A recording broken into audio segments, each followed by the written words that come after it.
Magaalaa Shaashamannee keessatti diigumsi manneen jiraattotaa maqaa misooma kooriidariin jabaachuun dhaga'ame. Wallaggaa Bahaa fi Horroo Guduruu Wallaggaa keessatti sochiin humnoota nafxanyaa lafaa dhufaa fannoo hammaataa dhufuun dhaga'ame. Arsii Bahaa Aanaa Xiyyootti loltoonni mootummaa nafxanyaa Bilisiginnaa hawaasa irratti dhukaasa banuun dargaggoo tokko ajjeesuun dhaga'ame. Mootummaa gaafii saba Oromoo hin deebifne daangaan Oromiyaa yeroo sarbamuus kabachiisuuf illee waa tokko hin tarkaanfannerraa amantaa hin qabnuu jedhame. Bitoota isa 27,2026 ashama harka fuune hordoftoota miidiyaa walabummaa Oromiyaa hanneen hangafoota oduutii bal'ina oduutiif hanga dhuma sagantaa keenyaatti naa waliin turaan afeerraa kooti.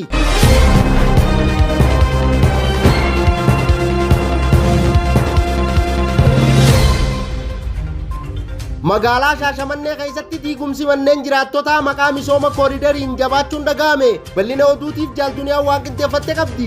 Bulchiinsa magaalaa Shaashamanneetti diigumsi manneen jiraattotaa maqaa misooma kooriidariin jabaachuu jiraattonni miidiyaa walabummaa Oromiyaatti himan. Godina Arsii Lixaa magaalaa Shaashamannee keessatti rakkoon uummata irraa bulchiinsa magaalichaan gahaa jiru daran hammaachuun himame. Jiraattonni ganda duwwaa tokkoo fi naannawa magaalaa keessaa murna mootummaa nafxanyaa bulchiinsa maqaa paartii badhaadhinaan dararaan raawwatamu maqaa ijaarsa kooriidarii misoomaa jedhuun manneen isaanii diiguun beenyaa gahaa osoo hin kennin irraa buqqisaa jiraachuun ibsame. Akka jiraattonni himanitti hojiin diigumsa manneenii kun bitootessa 23,2026 eegalee bifa cimaa fi saffisa ta'een geggeeffamaa jira. Maatiin falmii kaasan reebamuu, hidhamuu, doorsifamuu fi miidhaa adda addaa keessa jiraachuus himanii jiru. Kunis haala nageenyaa fi jireenya isaanii irratti sodaa guddaa uumaa jira jedhan. Rakkoon kun kan Shaashamannee qofa osoo hin taane waggoottan lamaan darban keessatti handhuura Oromiyaa, Finfinnee fi naannolee birootti maqaa misoomatiin manneen diigamuu fi uummanni qe'ee irraa buqqa'uun akka babal'achaa jiru jiraattonni rakkoo isaanii dubbatu. Maatiin hedduun bakka jireenyaa dhabanii rakkina hawaasaa dinagdee keessa seenuu dabaluun miidiyaa walabummaa Oromiyaaf eeraniiru. Amnesty International fi Human Rights Watch namoonni kumaatamaan lakkaa'aman marii sirrii beeksisa gahaa yookiin beenyaa haqa qabeessaa malee manni isaanii Finfinnee fi wirtuuwwan magaalaa biroo 58 ol keessaa buqqifamuu isaanii akeekkachiisaniiru. Human Rights Watch gabaasa addunyaa bara 2026 isa keessatti irra deebiin misoomni magaalaa bal'aan keessattuu maqaa kooriidarii CDP'n guutuu Finfinnee fi magaalota biroo keessatti humnaan buqqisuun akka ariifachiisee fi miidhaa guddaa geessisaa jiraachuu caqaseera. Wallaggaa Bahaa fi Horroo Guduruu Wallaggaa keessatti sochiin humnoota nafxanyaa lafaa dhufaa fannoo hammaataa dhufuun dhaga'ame. Bal'ina oduutiif Jaal Magarsaa waan qindeeffate qaba. Godinaalee Wallagga Bahaa fi Horroo Guduruu Wallaggaa keessatti sochiin humnoota nafxanyaa lafaa dhufaa faannoo ofiin jedhaniin hammaataa dhufuu jiraattonni miidiyaa walabummaa Oromiyaatti himan. Maddeen miidiyaa walabummaa Oromiyaaf yaada isaanii kennan akka jedhanitti dhalattoonni saba Amaaraa raayyaa ittisa biyyaa naannichatti bobbaafame keessa jiran meeshaa waraanaa qabatanii nafxanyaa lafaa dhufaa faannoo ofiin jedhanitti makamaa jiraachuu himan. Guyyoota muraasa dura dhalattoonni saba Amaaraa raayyaa ittisa biyyaa keessa turan 52tu godina Wallagga Bahaa Aanaa Giddaa Ayyaanaa ganda Andoodee Dichootti meeshaa waraanaa guutuu waliin humna nafxanyaa lafaa dhufaa faannootti harka kennachuu himan. Bifuma wal fakkaatuun dheengadda godina Horroo Guduruu Wallaggaa Aanaa Abee Dongoroo ganda Loomicaa jedhamutti dhalattoonni saba Amaaraa raayyaa ittisa biyyaa keessa turan 13 meeshaa waraanaa guutuu waliin humna nafxanyaa lafaa dhufaa faannootti makamuu maddeen miidiyaa walabummaa Oromiyaatti himaniiru. Dhalattoonni saba Amaaraa raayyaa ittisa biyyaa naannichatti bobbaafame keessa jiran raayyaa ittisa biyyaa keessas ta'anii humna nafxanyaa lafaa dhufaa faannoo waliin akka hojjetan maddeen ibsaniiru. Guyyoota muraasa dura Andoodee Dichootti dhalattoonni Oromoo raayyaa ittisa biyyaa keessa jiran 40 caalan kan dhuman shira waraanicha keessatti dursee xaxameen akka ta'es keessa beektonni himaniiru. Humni nafxanyaa lafaa dhufaa faannoo naannawa sana socho'u inumaa haleellaa biraatiif sochiitti akka jirutu dhagahame.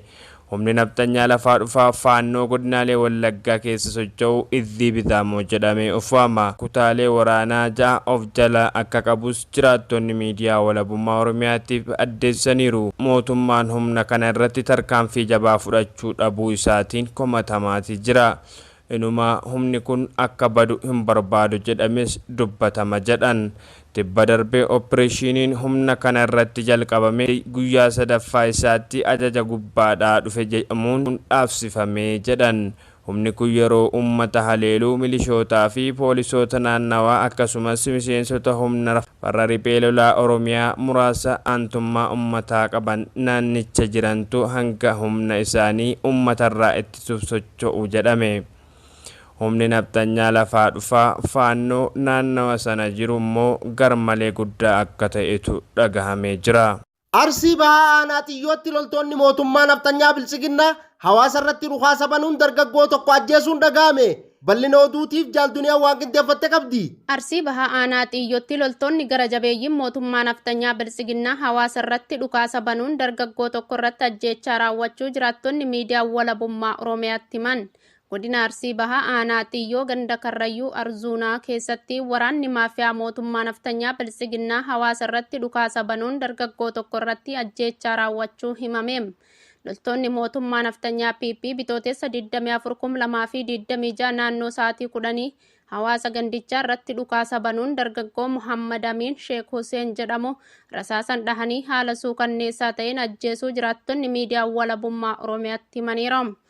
Dargaggoon kun ola deemaa umriin isaa 18 ta'ee fi kutaa 6 kan baratu yoo ta'u, dhukaasa waraana murna gabroonfataan irratti banameen hawaasa waliin osoo baqatuu kan ajjeefame ta'uun barameera.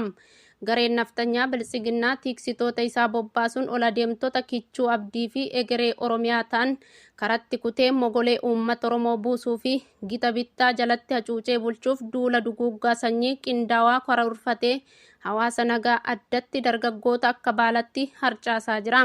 Mootummaa gaafii saba Oromoo hin deebifne daangaan Oromiyaa yeroo sarbamuus kabachiisuuf illee waa tokko hin tarkaanfannerraa amantaa hin qabnuu jedhame. Bal'ina oduutiif jaalmagarsaa waan qindeeffate qaba. Mootummaa gaafii saba Oromoo hin deebifne kan daangaa Oromiyaa yeroo sarbamu kabachiisuuf illee taakkuu tokko hin tarkaanfannerraa amantii hin qabnu jedhan namoonni miidiyaa walabummaa Oromiyaatti himan.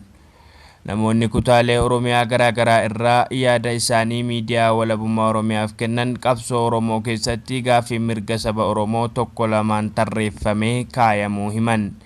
Dhimma hiree ofiif murteeffachuu, ofiin of bulchuu, mirga qabeenya isaa fayyadamuu sarbamee qabeenyi isaa alagaan dhuunfatamee deebifachuu, daangaan Oromiyaa fiixee hanga fiixeetti tikfamuu, birmadummaa dachee Oromoo waliin qabu Oromiyaan kabajamuu, abbaa biyyummaa Finfinnee fi Dirree Dawaa irratti irraa mulqame deebifatee seera labsii fi dambiiwwaniin mirkaneeffachuu, afaan Oromoo afaan guddicha Afrikaa keessatti sadarkaa sadaffaa irra jiru biyya isaa keessatti cunqurfame cunqursaa jalaa baasee akka isaaf malu afaan hojii mootummaa federaalaa gochuu kanas seera labsii fi dambiin mirkaneessuufaa qabatee qabsoo obsa fixachiisaa uummanni Oromoo godhe jedhan. Qabsoon Oromoo galmi isaa murna tokko aangeessuu hin turre, galmi isaa gaaffii sabaa deebisuudhas jedhu. Warri qabsoo uummataan aangoo qabate galma qabsoo Oromoo murna tokko aangoo qabsiisuutti gadi akka buuse dubbatan. Gaaffiin sabaa deebi'e tokko hin jiru jedhan. Jijjiiramni dhufe murna olaantummaa TPLF'n saamamuu gidirfamuu irraa gara murna mootummaa nafxanyaa bilxiginnaatiin saamamuu gidirfamuutti ce'uu akka ta'e himan. Bara wayyaanee gaaffiiwwan gurguddoo sabni qabutu ukkaanfame jedhan namoonni yaada kennan. Warri qabsoo uummataan kursii wayyaanee fudhates gaaffii saba gurguddoo ukkaamsuu akka tarsiimuutti fayyadamaa jira jedhan. Gaaffiin uummanni Oromoo qabsaa'eef deebii argate akka hin jirre eeranii aangoowwan mootummaa nafxanyaa bilxiginnaa galmi qabsoo Oromoo akka waan isaan aangeessuu ta'etti fudhatanii jedhu. Qabsoon sabaa wayyaanee aangoo irraa buusee garee biraa wal gurmeessee saamuu saba cunqursuu bakka buusuuf akka hin turre dubbatan. Rakkoo guddaan warri har'a qabsoo uummataan jijjiirama dhufe butatee aangoo irra kore warruma wayyaanee jalatti bulee wayyaaneef ajajamaa ture akka ta'es ibsan. waggaa 8 guutuu gaaffii sabaa tokko deebisuu dadhabuun saalfachiisaa ta'uu dubbatu.